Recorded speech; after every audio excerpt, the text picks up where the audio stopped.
네, 본문 1절, 2절 제가 읽겠습니다. 너는 그들로 하여금 통치자들과 권세 잡은 자들에게 복종하며 순종하며 모든 선한 일 행하기를 준비하게 하며 아무도 비방하지 말며 다투지 말며 관용하며 범사의 온유함을 모든 사람에게 나타낼 것을 기억하게 하라. 사도 바울이 디도에게 그 목회적인 권면을 하는 대목입니다. 근데 이 아무도 비방하지 말며 다투지 말며 관용하라는 이 명령은 바로 그 1절에 나타나고 있는 통치자들, 권세 잡은 자들에 대한 그 합당한 태도를 말씀하고 있는 것입니다. 오늘 이 대목에서 우리는 구원에 대한 아주 중요한 통찰을 배울 수 있게 됩니다.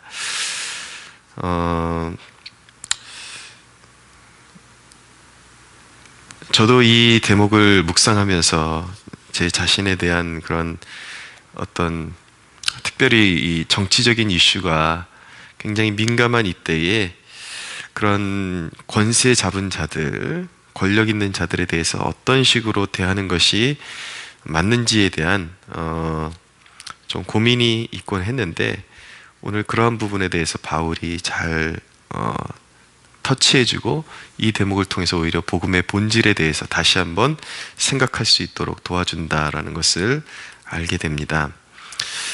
바울은 그냥 존경만 받을 만한 그런 권세자들에게 존경을 하라고 그렇게 말씀하고 있는 것이 아니라, 우리가 흔히 볼 수 있는 속된 그런 권세자들에 대해서도 함부로 비방하는 일을 금하고 있습니다. 자, 지금 말씀드리는 요지는 어떤 정책에 대한 합리적인 그러한 비판까지도 다 금해야 된다.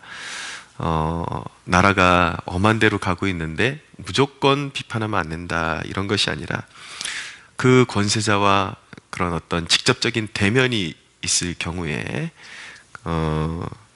그리고 지나친 정도를 벗어난 무분별한 비난, 이런 것들을 철저하게 금해야 함을 이야기하고 있는 것입니다. 왜냐하면 왜 그런 통치자들과 권세자들을 향한 무분별한 비난을 금지하고 있냐면, 바울은 분명히 이 대목에서 그들 모두를 여느 누구와 똑같은 동일한 전도 대상자로 보고 있기 때문이에요. 항상 누구든지 기억해야 하는 사실이 있습니다. 특별히 신앙생활에 접어들어서 이제 경륜이 쌓이고, 그리고 복음에 대해서 이해하고 하나님의 말씀에 대해서 잘 알게 되면은 오히려 그 말씀을 올바로 적용하는 것이 아니라 스스로가 의인의식에 빠져들 가능성이 참 많습니다. 그래서 어느 순간 나도 모르게 조금 더 나보다, 그리고 항상 이렇게 교회 내부의 그런 어떤 규율에 비추어 봤을 때에 좀 난잡한 삶을 사는 사람들을 보면은 굉장히 저속하게 보이고, 굉장히 이렇게 습관적으로 비판하려고 그러는 그런 태도를 갖게 되는 것을 알게 되는 것이죠.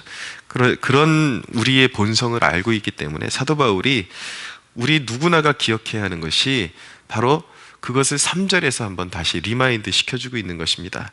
우리도 전에는, 이 대목을 꼭 기억해야 됩니다. 우리도 전에는 별반 다르지 않은 사람이었다.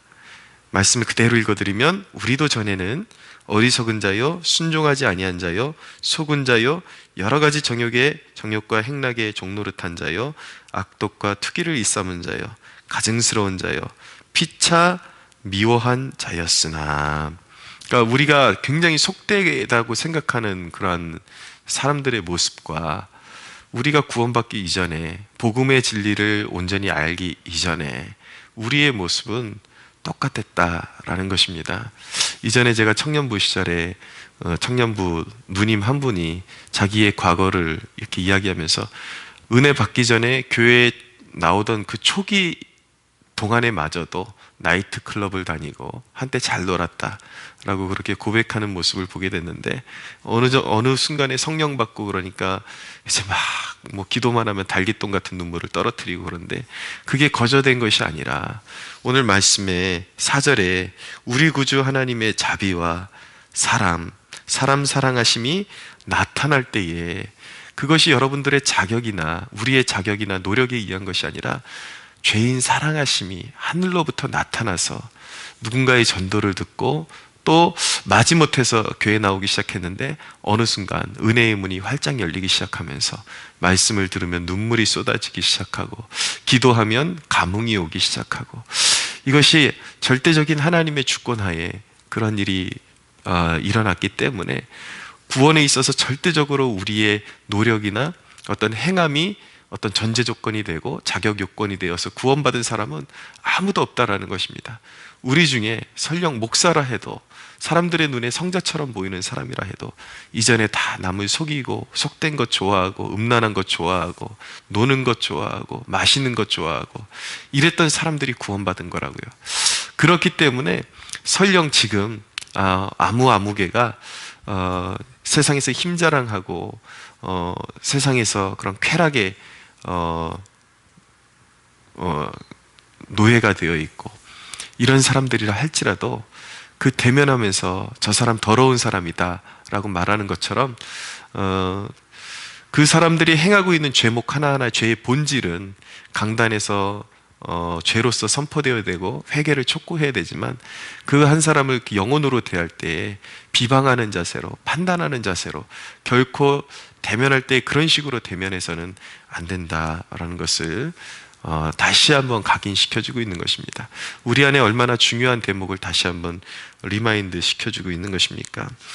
5절에 구원이란 무엇인가? 우리를 구원하시되 우리가 행한 바 의로운 행위로 말미암지 아니하고 오직 그의 긍휼하심을 따라 중생의 씻음과 성령의 새롭게 하심으로 하셨나니, 구원은 사람의 자격 요건이나 그 사람이 지금 얼마나 단정하고 깨끗한 삶을 살고 있느냐, 그건 굉장히 세상적인 생각이에요. 사실은 그렇게 판단하는 것은 모두에게 구원이 필요한 것입니다. 구원의 문을 모두에게 열어야 하는 것입니다. 가난한 자에게나 부한 자에게나, 특별히 약한 자의 의식 속에 갇혀가지고 부하거나 권세 있는 자들만 보면 괜히 트집 잡고 싶고 악한 말을 쏟아내고 싶은 이런 것들은, 사실은 그것 자체가 악에 속한다라는 것. 누구에게나 막론하고, 예수 그리스도께서 이 땅에 오셔서 유대인만을 위해서 십자가를 지신 것이 아니라 유대인과 이방인의 막힌담을 하셨습니다. 모든 차별을 철폐하셨습니다. 그렇기 때문에 그런 마음이 우리 안에 있어서 가난한 자나 부한 자나 권세 있는 자나 권세 없고 세상에 초라한 자나, 우리는 동일하게 구원의 대상자로 여기고 그들에 대한 동일한 자비와 긍휼을 나타내야 할 것을 말씀하고 있는 것입니다. 저는 오늘 이 대목 굉장히 우리에게 중요한 대목이라고 생각합니다. 진보와 보수의 첨예한 대립이 팽배한 이 땅 가운데서 우리 그리스도인들이 분명한 옳은 가치관을 지켜내야 되지만, 그것을 통해서 서로 원수 맺는 것이 계속해서 일상화되고 습관화되는 것은 하나님이 원하시는 것은 아니다. 결코 어떤 사상을 가지고 있는 사람은 구원의 대상이고 어떤 사상을 가지고 있는 사람만이 구원의 대상이고, 그렇지 않은 사람, 지금 속된 그런 사상을 가지고 있는 사람은 구원의 대상에서 제외된다. 결코 이것은 복음적이 아니라는 거예요. 지금은 어떤 일에 몸담고 있든지 어떤 죄를 범하고 있든지 모두가 구원의 대상이기 때문에 그들에 대한 중보와 합당한 예우, 특별히 오늘 권세자들에게 자신과 맞지 않는 권세자들이라 하더라도 특별히 합당한 예우를 갖춰서 그들을 선대하라 라고 그렇게 명령하고 있는 것, 이 대목을 통해서 다시 한번 복음의 본질로 돌아가고 깨닫는 축복이 있는 아침이 되기를 소원합니다. 두 번째 메시지는 9절입니다. 그러나 어리석은 변론과 족보 이야기와 분쟁과 율법에 대한 다툼은 피하라. 이것은 무익한 것이요 헛된 것이니라 라고 말씀하고 있습니다. 변론, 족보 이야기, 분쟁과 율법에 대한 다툼, 이런 것들을 피하라. 자, 이것을 쉽게 한마디로 함축시키면 본질이 아닌 것에 대해서 집착을 일으키고 그것 때문에 분열이나 다툼을 일으키는 그러한 습관을 버려야 한다, 피해야 한다라는 것입니다. 주석을 참고하면은 다양한 해석이 나올 수 있는 부분을 절대화해서 교회의 분열을 일으키지 말아라 라는 대목인 것입니다. 자, 오늘날 제가 교리 강좌를 이렇게 시작하게 되고, 그것은 교리 강좌를 시작하게 된 이유 중에 하나는 타협이 없어야 될 본질과 우리 성도들이 이 세대를 살아가는 데 있어서 또한 융통성 있게 바라봐야 될 대목에 대해서 구별하는 법을 가르쳐주고 싶기 때문에, 그리고 절대 양보할 수 없는 진리에 대해서 심어주고, 하지만 또 이렇게 변화하는 세대와 또 그런 어떤 교파 간의 갈등이 있을 수 있는 부분에 대해서, 이 부분에 대해서 어떻게 그것을 말씀을 적용하는 태도를 가져야 되는지, 그런 능력을 좀 배양시켜주기 위해서 제가 수요일에는 특별히 교리 강좌를 이제 진행을 하고 있습니다. 근데 제가 그 교리 강좌를 진행하게 된 그런 배경, 이유 중에 하나가 무엇이냐면, 일단은 유튜브가 발달한, 인터넷 매체가 발달한 이 세대에 정체 모를 그런 신앙 요소들이 너무나도 많이 난립하고 퍼져나가고 있고, 이단으로 일일이 다 할 수 없지만 이단을 이미 초월하는 존재들이 너무 많습니다. 그 중에 이제 가장 문제가 된다고 생각되는 부분은 무엇이냐면, 이 비본질의 영역을 자기가 계시받았다, 아니면 자기의 성경적인 해석을 헬라어 몇 개 해석하고 히브리어 몇 개 해석해서 문맥과 상관없이 해석을 해놓고 절대적인 것처럼 그렇게 해석을 해서, 결국은 그것이 교회의 열매를 맺고 좋은 방향으로 이렇게 성도들을 이끌어가는 것이 아니라 성도들을 편협한 생각에 빠지게 해서 오히려 분파주의로 빠지게 만드는 가르침들이 너무나도 많다라는 것입니다. 특별히 제가 생각하기에는 가장 심각한 이 시대의 그런 문제를 유발하는 유가 어떤 이냐면, 극단적인 종말론에 빠진 부류들입니다. 특별히 세대주의 종말론에 빠져 있는 세대를 이제 하나님의 역사의 그런 어떤 분기점을 스스로 나누고, 이 시대에는 어떤 현상이 일어나고 있으니까 이 시대는 이 시대에 대해서 지나치게 성경의 그런 본문을 어떤 특별한 현상에 짜맞추면서 마치 그것을 모르고 있으면 그리스도인이 아니거나, 아니면 미혹된 것처럼, 아니면 깨어있지 못한 것처럼, 그렇게 그것을 본질의 그런 선상에 올려놓고 사람들을 정죄하는 부류들이 있다라는 것이죠. 그런데 사람들이 많이 속고 있는 것이, 그런 류의 가르침을 전하는 자들이 습관적으로 계시를 받았다, 자기는 즉흥적인 어떤 하나님과의 직통적인 어떤 감흥을 받았다 그래서 선포하고 있으니까 그 사람이 영빨이 있는 사람으로 그렇게 착각들을 하고 있지만, 사실은 그들이 전파하는 그 내용이 아주 오래전부터 그 극단적인 종말론자들이 전했던 돌고 도는 하나의 유행병에 지나지 않는다라는 것을 많은 사람들이 전혀 깨닫지 못하고 있습니다. 그런데 이런 부류들은 이렇게 어떤 비본질적인 그런 영역을 절대화시켜서 자기를 추종하게 만들고, 나머지 기성교회를 어떤 악이나 배도자나, 아니면 완전히 잘못된 그런 부류로 완전히 그냥 이렇게 분열을 조장하는 그 중심에 있는 자들은 사실은 저는 이단과 같은 취급을 해야 된다라고 그렇게 생각을 합니다. 그들은 절대 하나님의 교회에 유익한 사람들이 아닙니다. 우리 성도들이 알아야 되는 것, 목사나 성경교사는 균형 잡힌 성경관이 없으면 하지 않는 것이 바른 듯합니다. 왜냐하면 성경을 잘못 파고든 사람들이 한 대목을 너무나도 가시화시키고 크게 만들어서 성도들을 다양한 생각을 할 수 있는 부분에서까지도 생각을 망각시키고 왜곡시키고 있기 때문에, 결코 성경에 대해서 절대 진리와 비본질을 구분할 줄 모르는 사람들은 절대 성경교사를 해서는 안 된다. 사역자가 되어서는 안 된다라는 것을 알게 됩니다. 그러니까 공식적인 그런 정식적인 신학교육을 받지 않은 사람들은 그렇게 함부로 가르치는 일에 뛰어들어서는 절대 안 되겠습니다. 그럼에도 불구하고 10절에 보면 이단에 속한 사람을 한두 번 훈계한 후에 멀리하라. 우리가 신앙생활하면서 차이와 어떤 교파 간의 인정할 수 있는 차이와 그리고 완전히 틀린 것은 구별할 수 있어야 합니다. 분명한 것은 무엇이냐면 이게 경계를 잘 구분하지 못하는 사람들이 있어요. 품어야 될 사람들과 품지 못할 사람들을 구분하지 못하고 오히려 이것이 거꾸로 되어 있는 현상을 보게 됩니다. 품어야 될 사람들에 대해서 비난을 멈추지 않고 이단과 이단보다 더한 존재들에 대해서 비판하는 것에 대해서 왜 형제에 대해서 그렇게 비판하느냐라고 잘못 적용하는 사람들이 있는데, 영혼을 망하게 하는 그런 가르침을 가진 존재들, 그런 이단 세력들에 대해서는 단호하게 하고 그들을 상종하지 말아야 될 것을 성경이 명하고 계신 것입니다. 이 어두운 시대 가운데 특별히 영적인 분별력을 잘 소유할 수 있는 여러분들이 되기를 축복합니다. 마지막 메시지입니다. 바울은 오늘 이 본문을 통해서 아주 우리 성도들이 좋은 열매 맺는 삶을 배워야 함을 이렇게 어필하고 있습니다. 그리고 디도로 하여금 성도들에게, 그레데의 성도들에게 이러한 대목을 잘 가르치고 지도해야 될 것을 단단히 명령하고 있습니다. 자,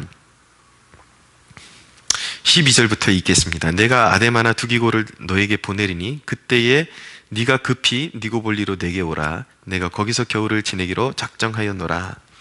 13절 율법교사 세나와 및 아볼로를 급히 먼저 보내어 그들로 부족함이 없게 하고 또 우리 사람들도 열매 없는 자가 되지 않게 하기 위하여 필요한 것을 준비하는 좋은 일에 힘쓰기를 배우게 하라 라고 말씀하고 있습니다. 자, 13절에 세나와 아볼로라는 이 사람은 바울의 명령을 받고 이제 파송되어서 그 목적지로 가는 길에 이 디도가 있는 그레데에 경유할 예정입니다. 그레데에 도착할 때에 이 세나와 아볼로에게 어떻게 대우할 것인지를 디도에게 가르치고 있는데, 그들이 이제 나아가면서 진행해야 할, 받들어야 될 사역을 위해서 필요한 모든 경비들을 디도로 하여금 그러니까 지불해 주라라고 그렇게 격려하고 있는 것입니다. 근데 디도 개인에게 뿐만 아니라 디도와 함께 있는 모든 성도들이 그 섬김을 배우게 하라고 명령하고 있는 것입니다. 이 대목에 대해서 이제 호크마 주석은 이렇게 주석하고 있습니다. 해석하고 있습니다. 제가 그대로 한번 읽어보겠습니다. 바울은 본절에서 세나와 아볼로에게 베푸는 경제적인 원조를 디도 혼자서 하지 않기를 바라고 있다. 그것은 그레데 교회가 함께 책임져야 할 일이었다. 교인들은 사역자를 위해서 기도하며 헌금을 통해서 사역자들이 말씀을 어려움 없이 전파할 수 있도록 봉사해야 한다. 교인들은 이런 경험들을 통해서 간접적으로 전도 사역에 동참하게 된다라고 그렇게 이 대목을 해석하고 있습니다. 성도들이 영적인 그런 공급을 받고 그런 영적인 양식을 나눠주는 사역자들이 사역하고 또 하나님의 말씀을 연구하는 일에 있어서 뒤에서 받쳐줘야 하는 그런 사명을 감당해야 하는 것이 바로 지극히 정상적인 영적인 원리다라는 것입니다. 특별히 우리 성도들이 오늘날 심각하게 고려해 봐야 될 것이, 오늘도 수많은 그런 개척교회들이 존폐의 위기를 하루하루 견뎌내고 있습니다. 정말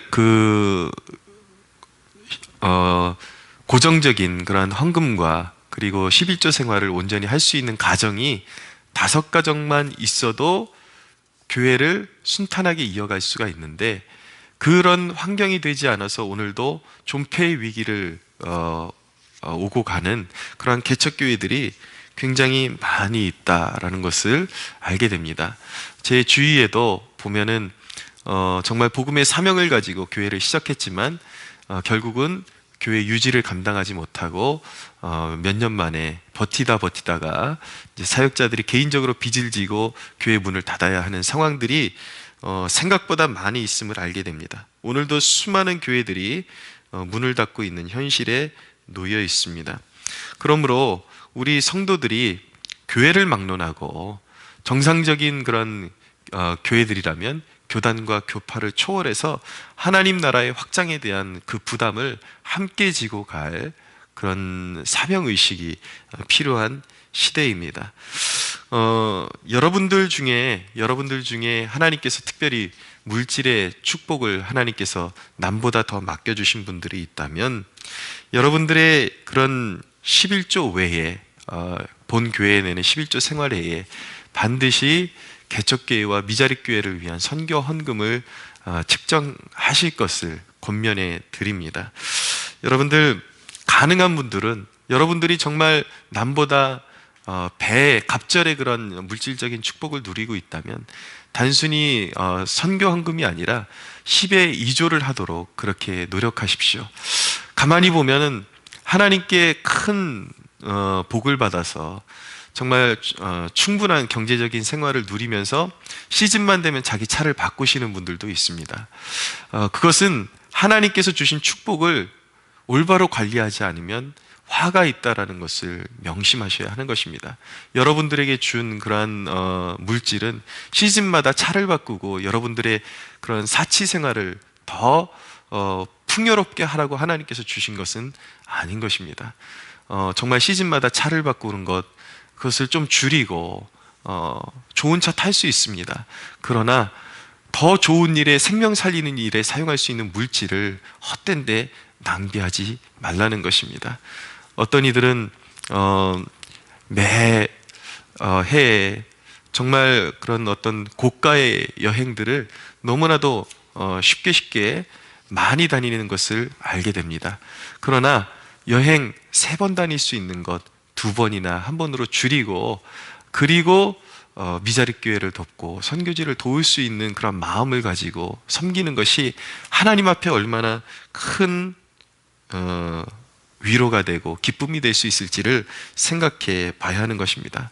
특별히 이제 그 큰 교회들에게 바라는 것은 무엇이냐면, 성도가 1000명 이상 단위로 넘어가고 이제 성도들이 충분히 물질 생활로 교회를 섬길 수 있는 그 안정권 안으로, 충분한 안정권 안으로 들어간 교회들이 있다면 그런 교회들은 자발적으로 일부 교인들을 선별해서 그들의 11조를 미자립교회로 흘려보낼 수 있도록 하는 그런 조치와 그런 이제 무브먼트가 꼭 필요합니다. 하나님께서, 교회는 결코 개인의 사업체가 아닌 것입니다. 하나님께서는 받은 축복을 나누기를 원하시고 교회를, 오늘도 그런 교회를 세우기를 원하십니다. 여러분, 하나님은 사렙다 가부의 헌신과 같은 섬김으로 하나님 나라를 세우도록 그렇게 명령하셨습니다. 저절로 되는 것이 아니라 누군가의 헌신을 통해서, 하나님의 말씀을 받드는 성도들의 섬김을 통해서 하나님의 나라가 지탱되고 세워져 갈 수 있다는 사실을 꼭 기억하십시오. 후원하는 것, 성도들이 자신이 받은 그런 물질의 축복을 흘려보내서 후원하는 것은 하늘의 상급을 쌓는 가장 귀한 섬김이라는 사실을 오늘 이 아침에 기억할 수 있게 되기를 바랍니다. 귀한 섬김을 배우고, 오늘 사도 바울의 명령은 14절입니다. 다시 한번 읽어드리면, 또 우리 사람들도 열매 없는 자가 되지 않게 하기 위하여. 여러분들이 받아 누리는 물질로 여러분들만을 위해서 사용하는 것은 열매 없는 길을 선택하는 것입니다. 그러나 필요한 것을 준비하는 좋은 일에 힘쓰기를 배우게 하라. 오늘도 여러분들 주변에 하나님의 말씀을 맡은 사명자들 가운데 여건이 허락되지 않아서 책 하나 제대로 사서 볼 수 없는 그런 사역자는 없는지, 생계의 문제로 고민하는 그런 사역자들은 없는지 주위를 둘러보십시오. 여러분들의 섬김을 통해서 하나님의 나라는 든든하게 서갈 것이고, 마지막 심판의 날에 그런 섬김으로 교회를, 하나님 나라를 바쳐주었던 성도들에게 하늘의 큰 상급과 칭찬이 있음을 믿고 그런 귀한 섬김을 배워나가는 저와 여러분들이 되기를 예수 그리스도의 이름으로 축복합니다.